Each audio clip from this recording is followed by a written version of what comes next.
We had rules and laws to protect animals before we had them to protect children.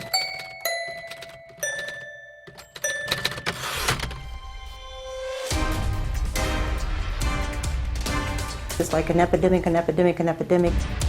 Everybody keeps saying it, but nobody's doing anything about it. Child abuse and neglect in New Mexico, unfortunately, has been that redheaded stepchild we don't talk about. It's there, it happens, and as long as it's not my kid or my grandchild, it's like, why do I need to know?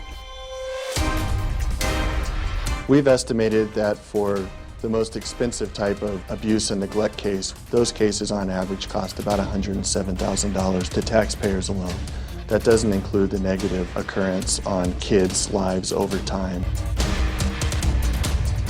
They're not going to succeed in school, they're not going to have healthy relationships, they're not going to be physically or mentally healthy. It's going to be a tremendous cost to us.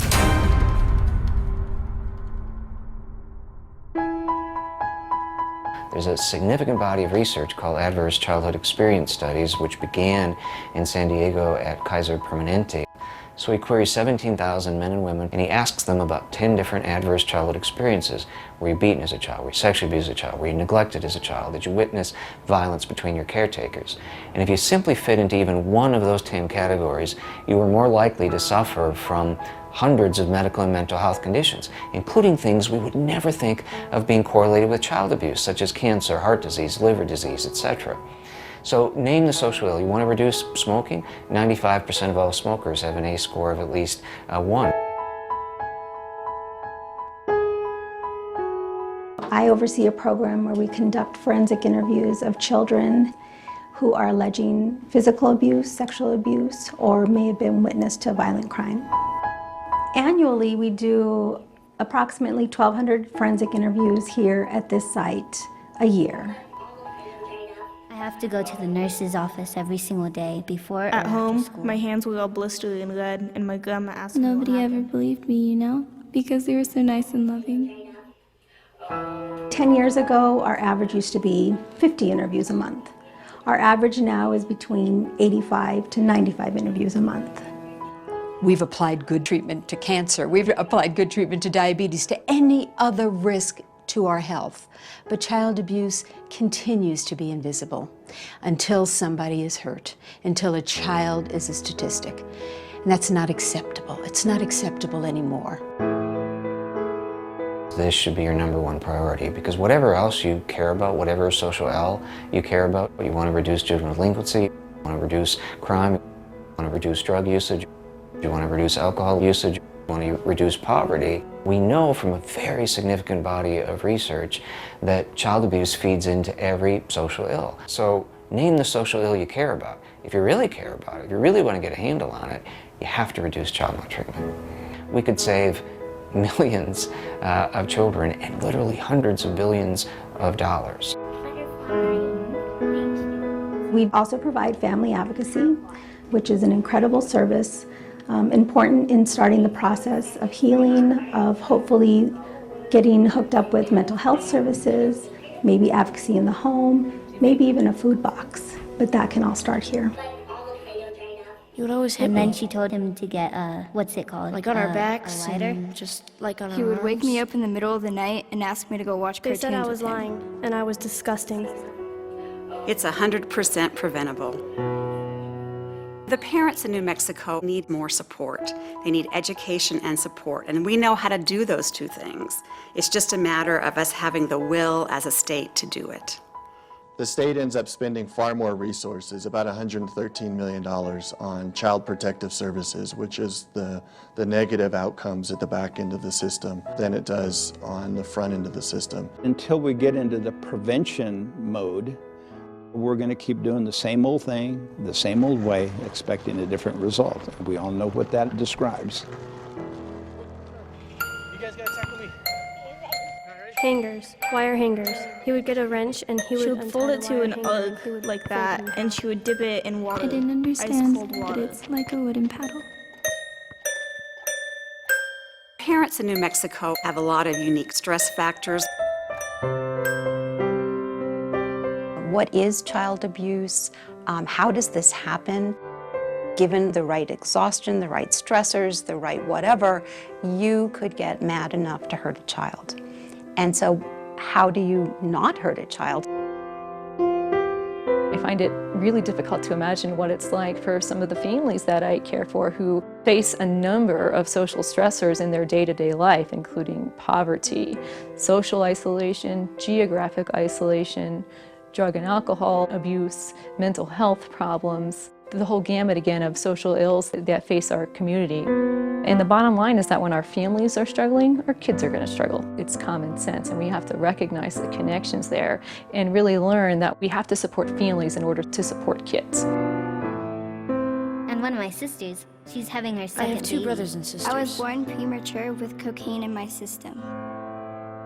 We see these 20-year-old females repeatedly coming in with a pregnancy test and who have drug addiction, who have alcohol addiction, and trying to get them to talk about what would help them to not become pregnant, talking to them about drug addiction and alcohol addiction. Our visits in a public health office can be pretty lengthy. We have the time to talk to every one of our clients individually. We talk about a reproductive life plan. What do you want in your life? We want people to be ready before they have a child. That can be emotionally ready, financially ready, social supports, just to plan when they want to have a child. One of the programs that we use is the Teen Outreach Program, and it's a positive youth development program, and it's an evidence-based teen pregnancy prevention program, but it also utilizes self-efficacy and goal-setting behaviors. Research has proven that the earlier we start working with families, from the moment the child is born, or even the moment that mom is pregnant, the earlier we start, the better results we see.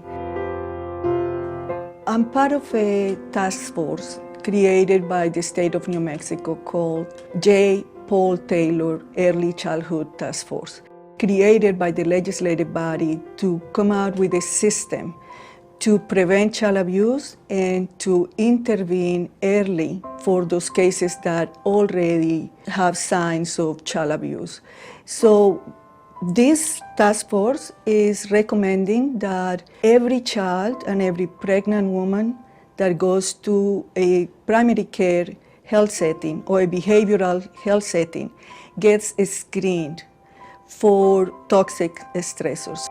If the screening shows that a kid is at high risk of being abused, then we want to have in every one of these primary care clinics a community health worker that would connect that family with resources in the community, with wraparound services from parenting education to preschool to home visitation to resources like housing and employment. Let's see how the shark turns out. We really need to be looking at their parents and help them learn how to parent better, help them with coping skills, examine what type of issues they may be dealing with.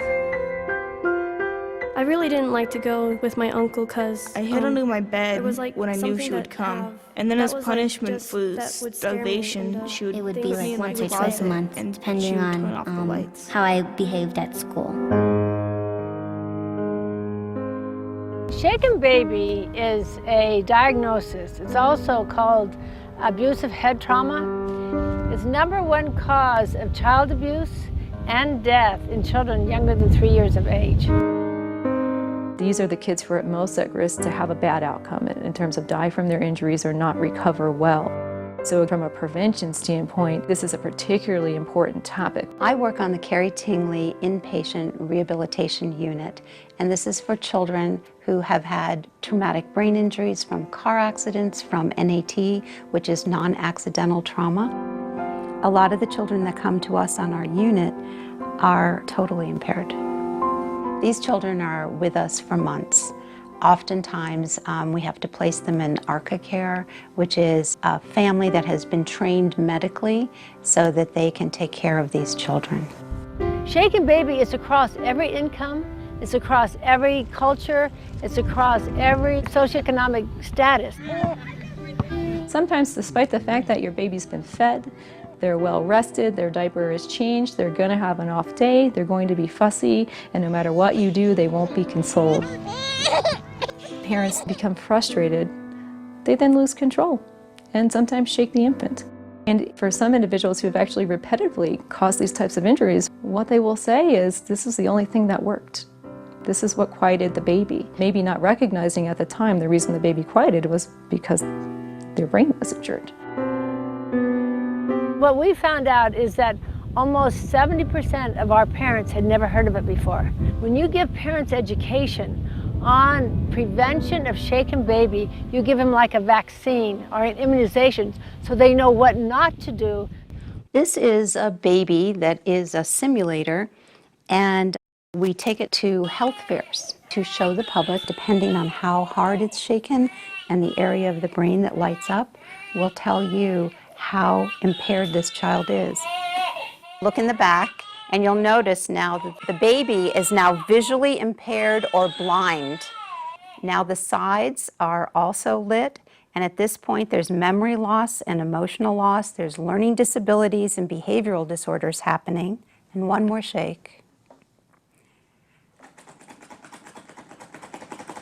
And now the baby has lost the ability to speak or hear, and the probability of death is high. We educate them about what shaken baby is, how to prevent it, how to cope with crying, how to put the baby down, make sure the baby's safe, and walk away. Call for help, listen to music, distract yourself, and then come back and check on the baby, but don't pick the baby up because you're so frustrated. And our intention is to take this out to not only all the units at the University of New Mexico hospitals, as well as take it out to the other hospitals, take it out to the state. The research we've seen indicates that when parents are educated on how to prevent shaken baby, the incidence is decreased by 50% or more. And it will save our healthcare system millions of dollars, plus it'll save all that suffering not only for the children, but for the parents. And she smacked me on the mouth. I turned around and said, "I'm sorry." And he said, "For what? What does sorry mean to you?" Like I would go And quite a didn't bit know back how and to forth explain with my that. family and to the foster home. Parents who are at risk of hurting their children are seen so many times before that child becomes a statistic. They're in the food stamp offices, they're in the welfare offices, they're in schools, they're in classes, they're in grocery stores, they're everywhere. And we've seen them, and we've known it, and we've seen harshness. But most of us don't know what to do because we don't see ourselves as being those agents. In New Mexico, everybody's a reporter. In some states, only social workers, teachers, doctors, etc. are mandated reporters of child abuse and neglect, but mandated reporters don't even report. The research that shows that is the reasons are, well, we don't want to get involved. I don't know if it's abuse or neglect. And what we want to do is we want to educate people to say, you're not the decider if there is abuse or neglect. All you do is raise the flag, you report it to the experts, let the experts investigate, and they'll make that determination.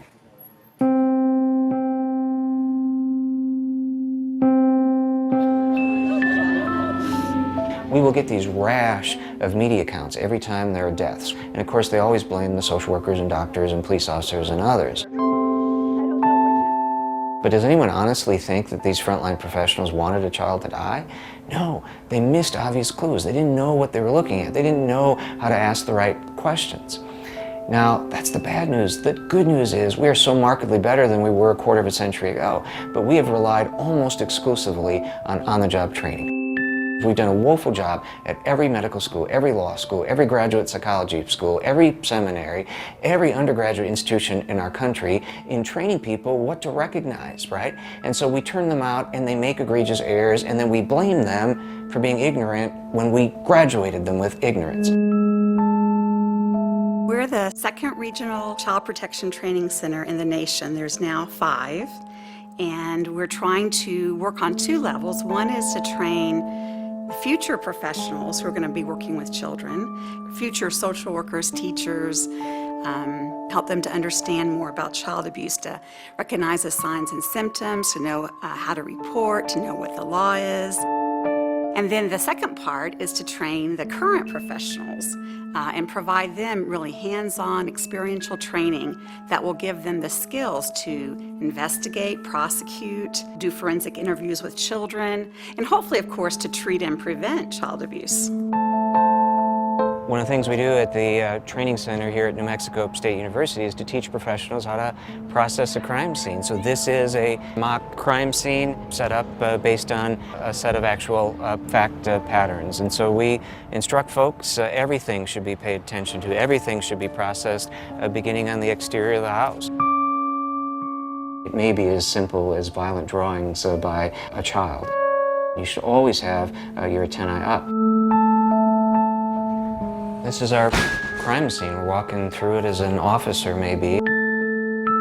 I had come up and asked her for food, that I was hungry. And from there, she told me it's rude to interrupt. So she hit me with a beer bottle. The beauty of this is, whatever errors you make, this is a safe place to make them, because whatever errors you make in this scenario, nobody's actually going to die. This is our child's bedroom. This child perhaps is not being fed very well, and she, in the middle of the night, or whatever the scenario may be, is going to look for food and is hiding it here in the closet. What's really important, though, is that we're increasingly understanding with research that where you find one form of maltreatment, you find multiple forms. So it's critical when you find one form to cross-screen for multiple. I felt something wet dripping on my, and then finally she was done. I went to the bathroom. 66% of the time, a child abused in one way is abused in at least two ways, and about 30% of the time, a child abused in one way is abused in 5 or more ways. She would hold me where all We were the staying bubbles at would his come out, house, and I and I felt think like my I was sisters shaking. went out or went somewhere, and I stayed with him. Sometimes So he we were takes a just bath watching with us, TV. with our toys.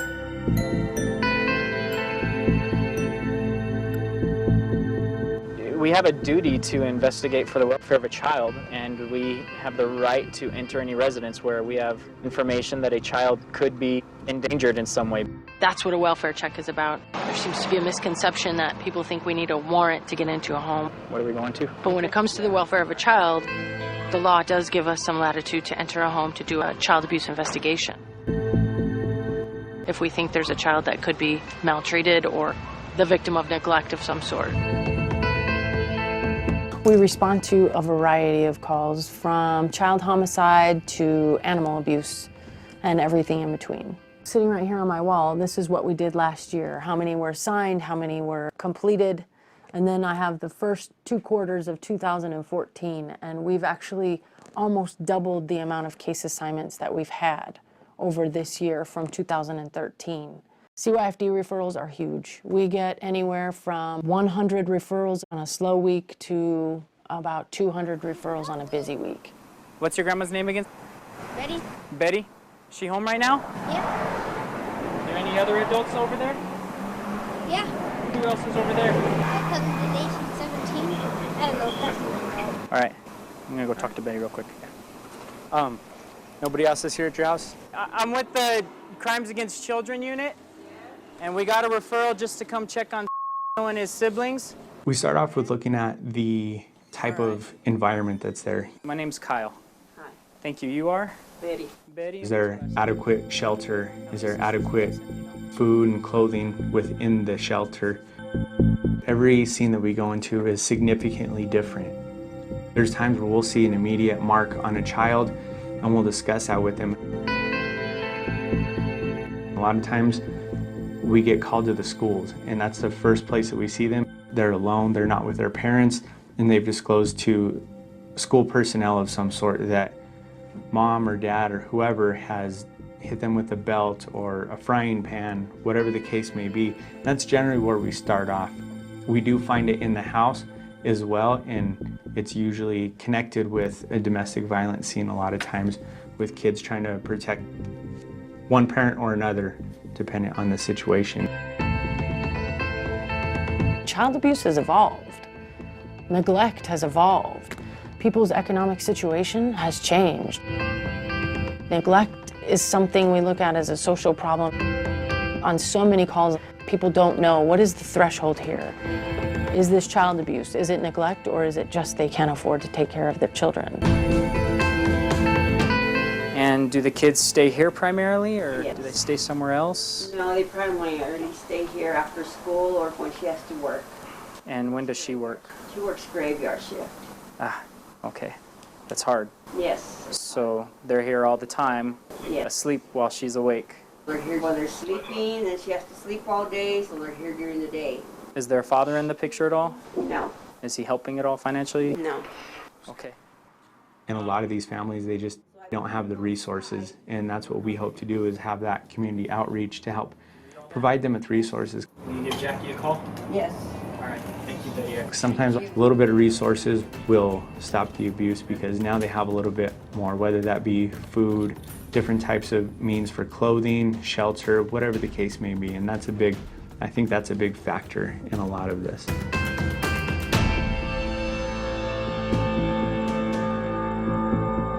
This pile scares me the most. The ones that we don't go out on, the ones that we don't make contact with, the ones that end up being a homicide a year later.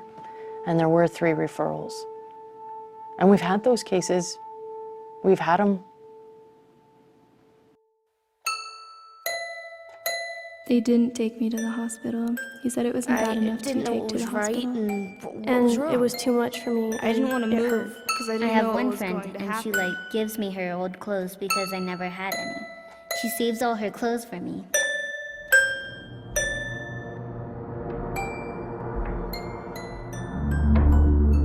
If you dissect where that parent had come from prior to that crisis where a child is very severely maltreated, all the signs are there. Poverty, previous maltreatment, substance abuse, lack of extended family and support, all of those things are usually very apparent in advance. And so the home visitation program really helps identify those things before they become a crisis and before a child is abused or neglected. There are some parents who are nervous about every last little thing and they don't know what's normal. You need license to have an animal or a car. We don't need licenses to have kids, so there's no training that occurs before you have this child.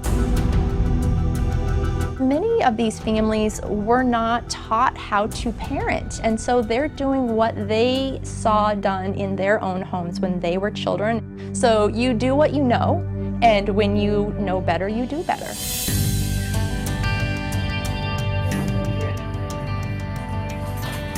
Hi, Alex. How are you? Good. The baby still asleep? Yeah.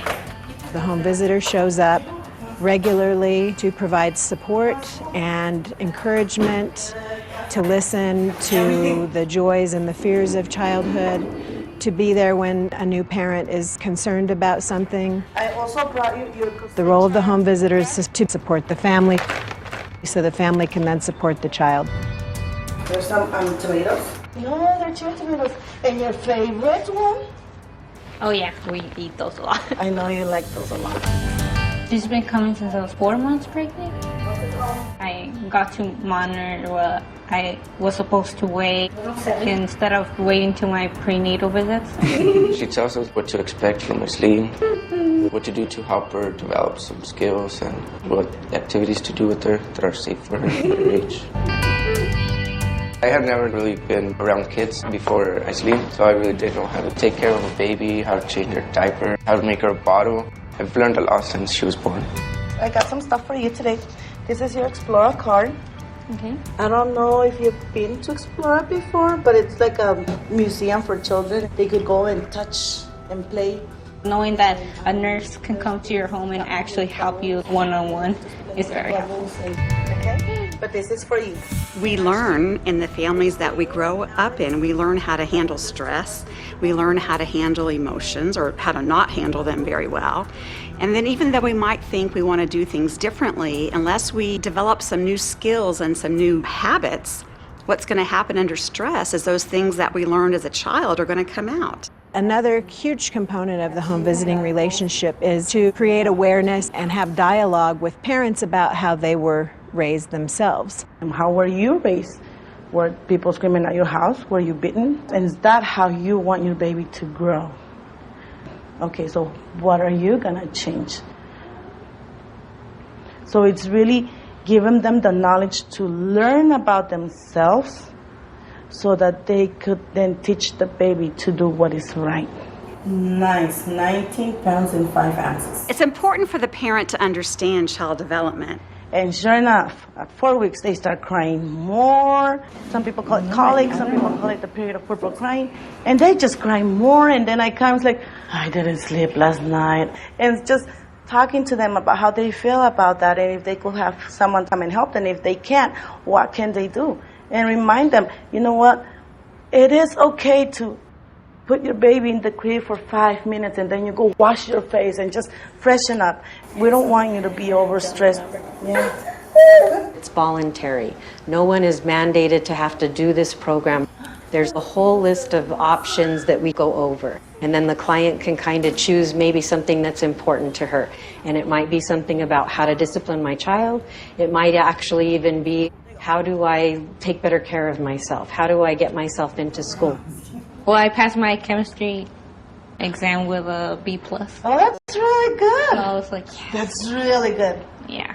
You have to take care of someone. You have to take care of yourselves. If our cups are empty, then how can you give from your cup to somebody else if it's empty? You can't. When was the last time you guys went on a date? I think it's good for us too, because it makes us think about like what we should be doing together to get more like connected as a couple, I guess you could say. When families participate in home visiting, you're going to get a 48% reduction in child abuse because a relationship is built there. That home visitor comes once a week for 3 years, starting in prenatal. 11, 9. Oh my goodness, she's big. Regardless if a program is privately funded or state funded, they save the state tons of money. The more you spend on the playpen, the more you save at the state pen. Currently in the state, home visiting providers are reimbursed at $3,000 per family per year. That's 10% of what it costs to incarcerate a child at YDDC for a year.